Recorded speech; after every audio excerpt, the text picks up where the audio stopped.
Hello friends, welcome to the channel. My name is Monika. Friends, आज हम लोग जिस नॉवल की समरी करने वाले हैं उसका नाम है पैसेज टू इंडिया। पब्लिश हुआ था 1924 में और राइटर है इसके E.M. फोस्टर। फ्रेंड्स, सबसे पहले इसके कैरेक्टर नेम से थोड़ा फैमिलियर हो जाते हैं। कैरेक्टर नेम्स थोड़े से ज़्यादा हैं पर आपको कंफ्यूज होने की ज़रूरत बिल्कुल भी नहीं है, क्योंकि आपको कैरेक्टर नेम्स जब आप समरी करेंगे तो आपको बिल्कुल बहुत अच्छे से याद हो जाएंगे। तो first of all character name से थोड़ा फैमिलियर हो जाते हैं। कैरल फील्डिंग एक स्कूल मास्टर हैं गवर्नमेंट कॉलेज में, मतलब एक गवर्नमेंट कॉलेज में प्रोफेसर हैं वो। एडेला क्वेस्टर्ड फियांसे हैं रॉनी की। मिसेस मूर रॉनी की मदर हैं और एडेला की होने वाली सास हैं। रॉनी सिटी मजिस्ट्रेट हैं इंडिया में। डॉक्टर अजीज एक मुस्लिम है, विडोवर हैं। मोहम्मद अली मुस्लिम अजीज के लॉयर। एंटोनी अडेला का सर्वेंट है जिसे रॉनी ने उसके स्पाई के रूप में, उसके जासूस के रूप में नियुक्त किया है। एर्मिट्राव अजीज हायर करते हैं एक हिंदू लॉयर को, एक हिंदू लॉयर हैं। प्रोफेसर नारायण गोडबोले ये एक प्रोफेसर हैं। मोहम्मद लतीफ ये एक लॉयर हैं और अजीज के फ्रेंड भी हैं। मिस्टर मैकब्रेड ये डीएसपी हैं इंडिया में। स्टेला एंड राल्फ रोनी के स्टेप ब्रदर एंड सिस्टर हैं, इसका मतलब मिसेस मूर के दोनों बच्चे हैं। फ्रेंड्स, समरी देख लेते हैं अ पैसेज टू इंडिया की। फर्स्ट ऑफ ऑल समरी देखने से पहले हम लोग एक प्लॉट का ओवरव्यू लेते हैं। ये समरी जो है रिवॉल्व होती है एक स्टोरी के अराउंड, जिसमें कि दो कल्चर्स का मेल दिखाया गया है कि कैसे जब फॉरेनर आके इंडिया में या फिर किसी और कल्चर में वो लोग इन्वॉल्व होते हैं, जब दो अलग अलग कल्चर्स के लोग आपस में मिलते हैं तो उनका एक दूसरे के लिए क्या रिएक्शन रहता है और वो एक दूसरे से कैसा बिहेव करते हैं। जैसे हमारा किसी भी फॉरेन कल्चर के लिए या किसी भी इंसान के लिए माइंड सेट होता है, तो हम उससे मिलने के बाद भी नई चीजें उसके बारे में जानने की बजाय हमारे माइंड सेट के बिहाफ पे हम उससे बात करते हैं। जैसे फॉरेनर आते हैं हमारे इंडिया में तो एक माइंड सेट के साथ आते हैं कि इंडिया में इस तरह की चीजें देखने को मिलेंगी, इस टाइप का कल्चर बिहेव मिलेगा। अगर उनको डिफरेंट भी मिल जाता है तो भी वो उसका बिलीव ना करके वही माइंड सेट अपना रखते हैं। जो लोग रिजिड होते हैं कि उनके दिमाग में जो ऑलरेडी है वो उस टाइप का बिहेव करते हैं। सो ये दिखाया गया है कि जब दो कल्चर्स के, दो डिफरेंट रिलीजन्स के लोग आपस में मिलते हैं तो उनके बीच में क्या तालमेल होता है और क्या क्या कन्फ्लिक्ट्स आते हैं। A passage to India story है उस टाइम की जब इंडिया गुलाम था ब्रिटिशर्स का, और ब्रिटिशर्स यहाँ पे राज करते थे और जितने भी बड़े बड़े पोस्ट पे ऑफिसर्स थे सारे ब्रिटिशर्स ही थे, और उनकी फैमिली यहाँ पे घूमने के लिए आया करती थी इंडिया में। सो स्टोरी स्टार्ट होती है E.M. Forster's passage to India. Relationship between the English and the native population, जो यहाँ की पॉपुलेशन है और इंग्लिश पीपल है उनके बीच का रिलेशन दिखाया गया है। कॉलोनियल पीरियड जब हम लोग यहाँ के गुलाम थे ब्रिटिशर्स के, तब के बारे में बताया गया है। चंद्रपुर नाम की एक जगह पे इस प्लॉट की सेटिंग है और माराबार केव्स इसमें दिखाई गई हैं। माराबार केव्स रियल में कोई केव्स नहीं है, वो इमेजिनरी केव्स ली गई हैं इस पैसेज टू इंडिया में। जबकि माराबार की जगह बाराबार केव्स BARA वो केव्स रियल में है जो कि बिहार में है। सो उनको कॉपी करके माराबार केव्स का इमेजिनेटरी नाम लिया गया है। स्टोरी में मेन कैरेक्टर है डॉक्टर अजीज जो कि एक मुस्लिम डॉक्टर हैं। चंद्रपुर में विडोवर हैं, विदुर हैं, उनकी वाइफ की डेथ हो चुकी है। वो एक इस्लामिक टेम्पल में जाते हैं, इस्लामिक टेम्पल मतलब मस्जिद में जाते हैं। वो वहां पे जाते हैं तो हमारे इंडिया में रूल है किसी भी टाइप का टेम्पल है चाहे, उसमें हम लोग शूज बाहर रिमूव करके जाते हैं। तो वो देखते हैं कि वहां पे एक फॉरेनर लेडी है मिसेस मूर, जो कि जूतों के साथ ही बिल्कुल अंदर जा रही है मस्जिद के अंदर। शूज पहने पहने चली गई तो अजीज को बड़ा गुस्सा आया, उसने एकदम से उसे डांट दिया। और डांटने का रीजन भी था क्योंकि अजीज के माइंड में एक थॉट था कि फॉरेनर लोगों को हमारे कल्चर का नहीं पता, ये लोग हमारे कल्चर को रिस्पेक्ट नहीं करते। अब मिसेस मूर वहां से वापस आती है और आके अडेला से मिलती है। अडेला उसकी होने वाली बहू है। और अडेला से मिलती है तो अडेला उनसे शिकायत करती है कि हम इतने दिन से इंडिया में हैं, हमें इतने दिन इंडिया में आए हुए हो गए, पर हमने अभी तक इंडिया घूम के नहीं देखा, इंडिया में कुछ भी नहीं देखा। अब अडेला और मिसेस मूर दोनों इंडिया घूमना चाहते हैं तो उनके पास एक अच्छा सा ऑफर आता है मिस्टर टर्टन की पार्टी। मिस्टर टर्टन की पार्टी में वो लोग जाते हैं, जहां वो लोग पार्टी इंजॉय करते हैं। तब उनकी मुलाकात वहां पे अजीज से होती है। मिस्टर अजीज, जिन्होंने मिसेस मूर को शूज पहने पहने मस्जिद में जाने के लिए डांटा था, उनसे मुलाकात होती है अजीज की। और मिसेस मूर को भी कहीं ना कहीं लगता है कि हाँ, अजीज ने ठीक ही किया, क्योंकि उन्हें ऐसा नहीं करना चाहिए था, शूज पहन के मस्जिद में नहीं जाना चाहिए था। सो मिसेस मूर अपने बेटे को बताती हैं अजीज के बारे में, पर मिस रॉनी को बिल्कुल भी अजीज पसंद नहीं आता, क्योंकि उसको इंडियंस बिल्कुल भी पसंद नहीं है। सो ऐसे मुलाकात होती है उनकी मिस्टर टर्टन की पार्टी में। और अडेला एंड मिसेस मूर की जो ये जिस पार्टी में ये लोग जाते हैं, वो पार्टी एक तरह से फेलियर निकलती है, मतलब फेल हो जाती है। फेल किस लिए हो जाती है? क्योंकि जो इंग्लिश गेस्ट हैं वो बिल्कुल भी अच्छा बिहेव नहीं करते इंडियंस के लिए। सिर्फ एक इंसान है इंग्लिश पीपल में, मिस्टर फील्डिंग, जो कि इंडियन से अच्छा बिहेव करते हैं, जो कि गवर्नमेंट कॉलेज में प्रोफेसर हैं। अब मिस्टर फील्डिंग है तो वो भी ब्रिटिशन, पर वो इंडियंस के साथ अच्छा बिहेव करते हैं। अब मिस्टर फील्डिंग मिलवाते हैं अडेला को अजीज से। अब मिसेस मूर और अडेला दोनों ही अजीज को जानती हैं, उनसे मिल चुकी हैं। अब ये सब लोग इकट्ठा होते हैं, फील्डिंग, अडेला, अजीज, ये सब लोग उस पार्टी में एक दूसरे से मिलते हैं, बात करते हैं। और उनकी मुलाकात गोडबोले से भी होती है, प्रोफेसर नारायण गोडबोले। अब ये लोग आपस में मिलते हैं और एक टी पार्टी का प्लान करते हैं कि हम लोग एक टी पार्टी करेंगे। और टी पार्टी के दौरान वो लोग डिस्कस करते हैं कि माराबार नाम की केव्स है, बहुत खूबसूरत है और आपको देखना चाहिए। मिस्टर अजीज एक पेशकश रखते हैं कि माराबार नाम की केव्स बहुत सुंदर हैं, आपको वो केव्स देखनी चाहिए। जबकि रॉनी को ये प्रपोजल और इस टाइप की बातें बिल्कुल भी पसंद नहीं आती। और पर अडेला के माइंड में कुछ डिफरेंट थॉट्स चल रहे होते हैं, तो वो अडेला रॉनी को एकदम से मैरिज के लिए मना भी कर देती है। अभी तक तो वो लोग आपस में मैरिज करने वाले थे, उनकी एंगेजमेंट हो चुकी थी, पर अब अडेला रॉनी को मैरिज के लिए मना कर देती है। और मिसेस मूर अपने बेटे को डांटती है इम्पोलाइट होने के लिए, इतना रूड होने के लिए इंडियंस के साथ में। पर रॉनी उनको जवाब देता है कि मैं इंडिया में राज करने आया हूँ, मैं इंडिया में रूल करने आया हूँ, ना कि इंडियंस के साथ पोलाइट होने के लिए। स्टोरी आगे बढ़ती है। अजीज और गॉड बोले बीमार पड़ जाते हैं, जो अभी अभी पार्टी दी थी मिस्टर बर्टन ने। उसके बाद में, उस पार्टी के बाद में, अजीज और गॉड बोले की तबीयत एकदम खराब हो जाती है। मिस्टर फील्डिंग अजीज से मिलने के लिए जाते हैं उनके घर पे।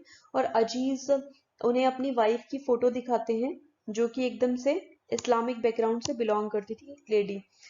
ये इवेंट इतने ज्यादा इम्पोर्टेंट नहीं है फ्रेंड स्टोरी में, पर स्टोरी को कनेक्ट करने के लिहाज से ये बहुत जरूरी है, तो मैं आपको वो बता रही हूँ। फाइनली वो सब लोग मिलते हैं टी पार्टी में और प्लान करते हैं कि उनको माराबार केव जाना चाहिए। और इस ब्रिटिशन फैमिली को, मिसेस मूर और अडेला को, वो माराबार केव्स दिखानी चाहिए, उनको बड़ी पसंद आएंगी। हमारे इंडिया में देखने के लायक बहुत सारी चीजें हैं। और डॉक्टर जो अजीज हैं, वो उन इंग्लिश लेडीज को बिल्कुल भी निराश नहीं करना चाहते। अब ड्यूरिंग द डे ये सब लोग मिलकर डिसाइड करते हैं, पर उनका एक प्रॉब्लम है कि जो एंटोनी है, जिसको कि रॉनी ने अपॉइंट किया हुआ है अडेला के सर्वेंट के रूप में, जबकि वो सर्वेंट कम और उनका स्पाई ज्यादा है, तो वो क्या करते हैं कि एंटोनी को ब्राइब देते हैं, रिश्वत देते हैं। और एंटोनी उनके साथ मालाबार केव्स में नहीं जाता।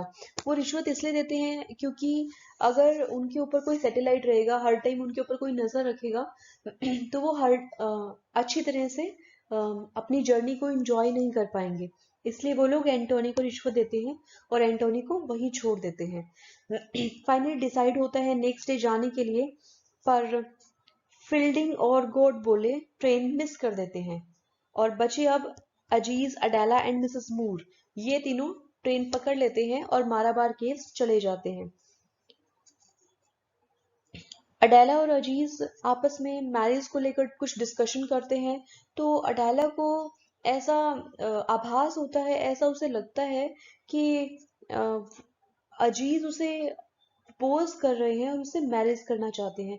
अडेला मन ही मन सोचती है कि वो नैरो माइंडेड लेडी बिल्कुल नहीं बनना चाहती, जैसे कि बाकी एंग्लो इंडियन वुमेन हैं। अगर वो इंडिया में मैरिज कर लेगी तो बिल्कुल नैरो माइंडेड बन जाएगी, वो ऐसा बिल्कुल भी नहीं चाहती। सो वो अडेला इसी टाइप के थॉट्स अपने मन में सोचती रहती है। अडेला एक इस टाइप का कैरेक्टर है जो अपने मन में बहुत सारी स्टोरीज कुक करती रहती है, बहुत सारी चीजें अपने मन में सोच के अपने आप ही हर चीज पर डिसीजन लेती रहती है, खुद ही खुद। अब वो लोग माराबार केव्स घूम रहे हैं, तभी माराबार केव्स में जो इकोसिस्टम होता है आवाज का, जैसे भी हम किसी केव में गुफा में जाते हैं तो वहां पे अगर हम आवाज लगाएंगे या थोड़ा बहुत भी शोर होता है, वो हमें बार बार रिपीट सुनाई देता है। तो उससे मिसेस मूर को बहुत डर लगता है, वो कंफर्टेबल नहीं होती और वो वहां से चली जाती है ये कह के कि आप लोग केव घूम लीजिए और जब आप बाहर आएंगे तो हम लोग मिलेंगे। अब अजीज और अडाला कंटिन्यू करते हैं केव में घूमना। अडाला को रियलाइज होता है अजीज से बात करते करते कि वो कितना अच्छा इंसान है, कि अब वो रोनी को लव नहीं करती है, अब उसे रोनी से बिल्कुल भी मैरिज नहीं करनी चाहिए। अब वो वापस जाके ब्रेक ऑफ द एंगेजमेंट एकदम से तोड़ देगी अपनी। वो इस टाइप की थॉट्स में एकदम गुम होती है, तभी अजीज उसे कहता है कि उसे स्मोकिंग करने जाना है। अजीज स्मोकिंग करने के लिए बाहर चले जाता है और अडाला को वहीं अकेला छोड़ देता है गाइड के साथ में। इन्होंने गाइड हायर किया है, तो अब फिलहाल अडाला को वो गाइड के साथ छोड़ के स्मोकिंग करने बाहर चला जाता है। जब वो वापस लौट के आता है तो वो देखता है कि गाइड अकेला सो रहा है और वहां पे अडाला एकदम मिसिंग है, अडाला वहां है नहीं। अजीज अडाला को सर्च करने की बहुत कोशिश करता है पर वहां उसे अडाला नहीं मिलती, बल्कि वहां उसे मिलते हैं ब्रोकन फील्ड ग्लासेस। अडाला के ग्लासेस मिलते हैं, चश्मे, टूटे हुए चश्मे मिलते हैं। वो उन्हें बहुत ज्यादा ढूंढने की कोशिश करते हैं पर उन्हें फाइनली अडेला नहीं मिलती। तब तक फील्डिंग भी वहां पे आ चुका होता है अपनी ट्रेन पकड़ के, नेक्स्ट ट्रेन पकड़ के। और वो लोग अडेला को, सब लोग मिलकर अडेला को ढूंढने की कोशिश करते हैं पर उन्हें वहां पे अडेला नहीं मिलती। वो लोग अडेला को ढूंढते हुए थक हार के वापस चंद्रपुर लौट जाते हैं। अब चंद्रपुर लौटने के बाद में जब अजीज चंद्रपुर लौटता है तो वहां पे ऑलरेडी पुलिस उसका वेट कर रही है और जाते ही अजीज को अरेस्ट कर लिया जाता है। कहानी में एकदम से ट्विस्ट आ गया है, अजीज को अरेस्ट कर लिया जाता है अडेला के साथ छेड़छाड़ करने के जुर्म में, असॉल्ट करने के जुर्म में। अब अजीज को बिल्कुल भी नहीं पता, वो स्मोकिंग करके वापस आया है केव्स में और उसे बिल्कुल भी नहीं पता अडेला कहाँ है। और वो जब वापस चंद्रपुर लौटता है तो वहां पे डायरेक्ट उसको अरेस्ट ही कर लिया जाता है, तो ये उसके लिए बड़ी शॉकिंग चीज थी। जो फील्डिंग है, फील्डिंग ये क्लेम करता है, हालांकि फील्डिंग ब्रिटिशियन है, फिर भी ये ऐसा कहता है कि अडाला पागल है, अजीज बिल्कुल भी ऐसा नहीं कर सकता, क्योंकि वो अजीज को बहुत अच्छे से जानता है। पर जो कंट्रोलर होता है, जो इस केस को देख रहा है, वो अपने मन में ऐसा सोचता है कि जब इंग्लिश और इंडियन लोग आपस में मिलते हैं तो इस तरह की चीजें तो होना स्वाभाविक ही है। ये वही माइंडसेट है जिसके बारे में मैंने आपको समरी के स्टार्टिंग में बताया था, कि एक माइंडसेट के साथ में सभी लोग रहते हैं और उसी माइंडसेट के अकॉर्डिंग अपनी अपनी लाइफ स्पेंड करते हैं और उसी माइंडसेट के अकॉर्डिंग डिसीजंस भी लेते हैं। फील्डिंग रिक्वेस्ट करता है अडाला को देखने के लिए, अडाला से एक बार मिलने के लिए, पर मैकब्रेड जो कि पुलिस सुपरिटेंडेंट है, जो कि डीएसपी है, वो बिल्कुल भी अब मिलने नहीं देना चाहता अडाला को किसी से, क्योंकि अब ये केस उनके हाथ में है और वो नहीं चाहते कि अडाला को किसी भी टाइप से उनके बयान बिल्कुल भी बदले जाएं। तो वो अडाला को अपने घर में रखते हैं। अब अडाला उनके घर में जाती है और अडाला वहां पे अ, उनकी फैमिली के साथ में, सुपरिटेंडेंट की फैमिली के साथ में वहीं रहती है। अजीज भी हायर कर लेते हैं एक लॉयर को, अरमित राव को, जो कि एक हिंदू है और एंटी ब्रिटिशन है, एकदम ब्रिटिशन से नफरत करते हैं। ये जब सारी चीजें चल रही हैं तब गोड बोले चंद्रपुर छोड़ देते हैं और एक हाई स्कूल स्टार्ट करते हैं अपना। अडेला मैकब्रिड के बंगले में ही रहती है। जितने टाइम तक ये केस चलता है अडेला वहीं रहती है। वो देखती है कि वहाँ की लेडीज बिल्कुल रिस्पेक्टफुल और सिंपैथेटिक हैं। वो मिसेस मूर से मिलना चाहती है पर उन दोनों को अलग अलग रखा जाता है। जैसे ही माराबार केस में ये लोग अलग होते हैं, इसके बाद इन्हें आपस में नहीं मिलने दिया जाता।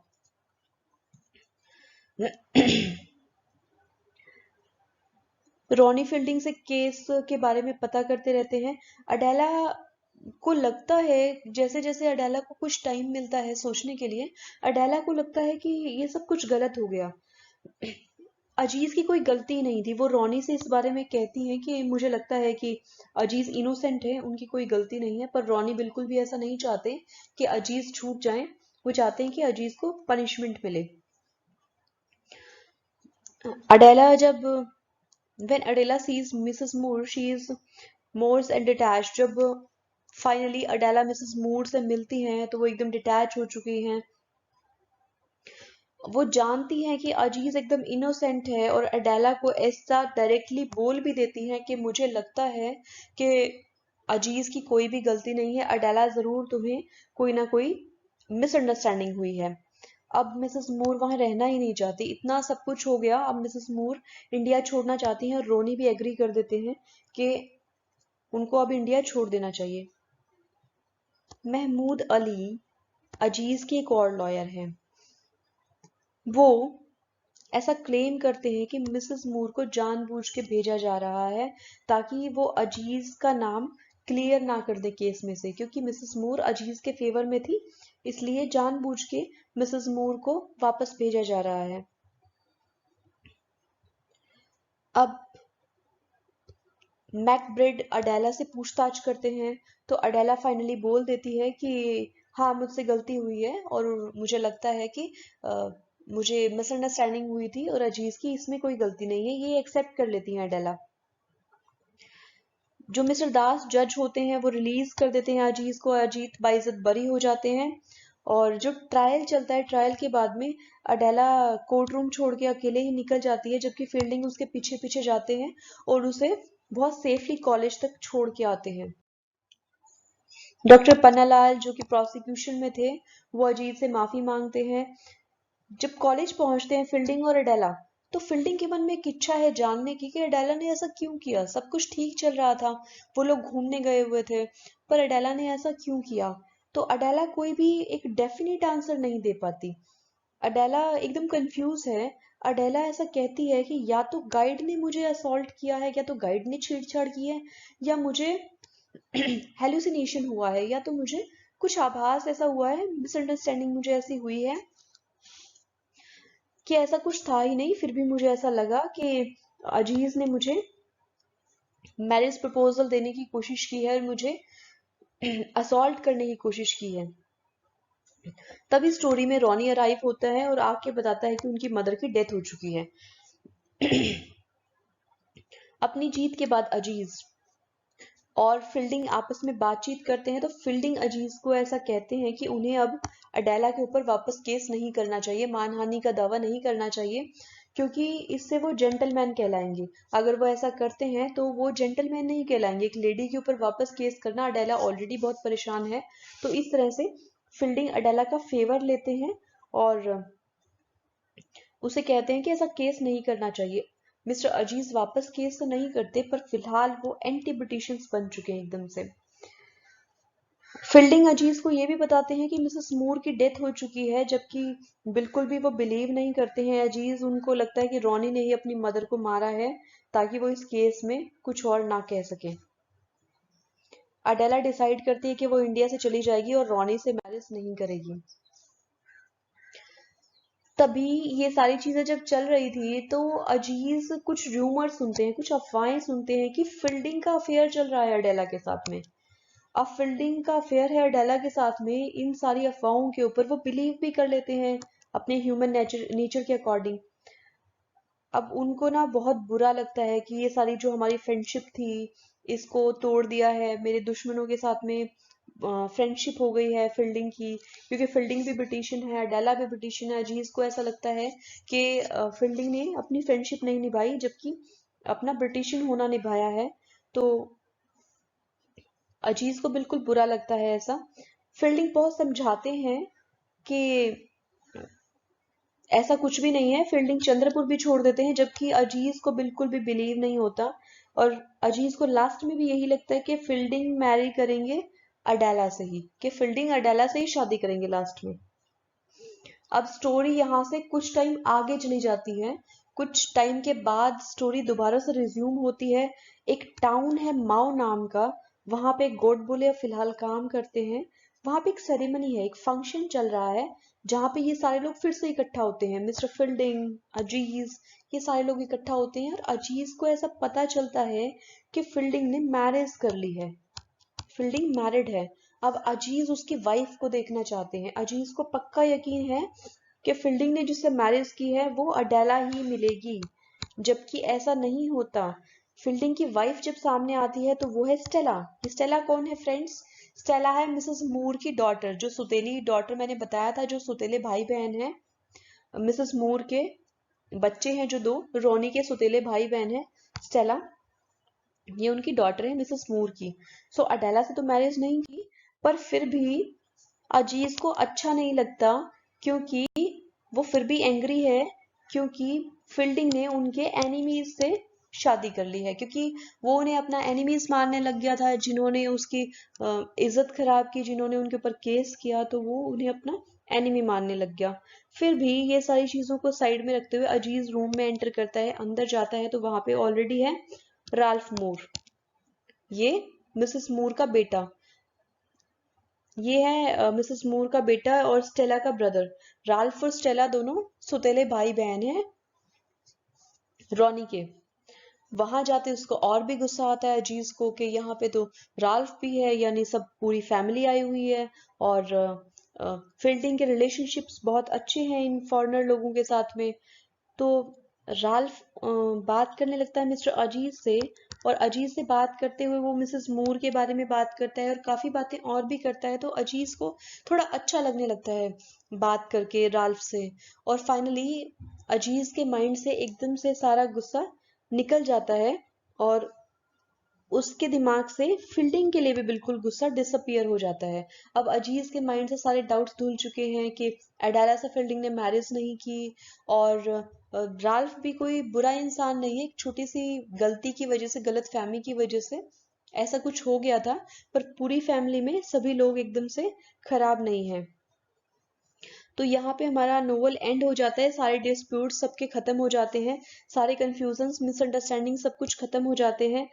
पर हाउएवर उनको रियलाइज हो जाता है कि डिफरेंट डिफरेंट कल्चर के लोग आपस में फ्रेंड नहीं हो सकते और बहुत कॉर्डली बिहेव नहीं कर सकते। तो फ्रेंड ये थी हमारी समरी पैसेज टू इंडिया की। इसमें दो डिफरेंट कल्चर के लोग जब आपस में मिलते हैं तो उनके बीच में क्या अंडरस्टैंडिंग्स रहती हैं, क्या मिसअंडरस्टैंडिंग रहती है, इनको ई एम फोस्टर ने बहुत खूबसूरती से दिखाया है। होप सो आपको नोवेल की समरी पसंद आ गई होगी, समझ में भी आ गई होगी।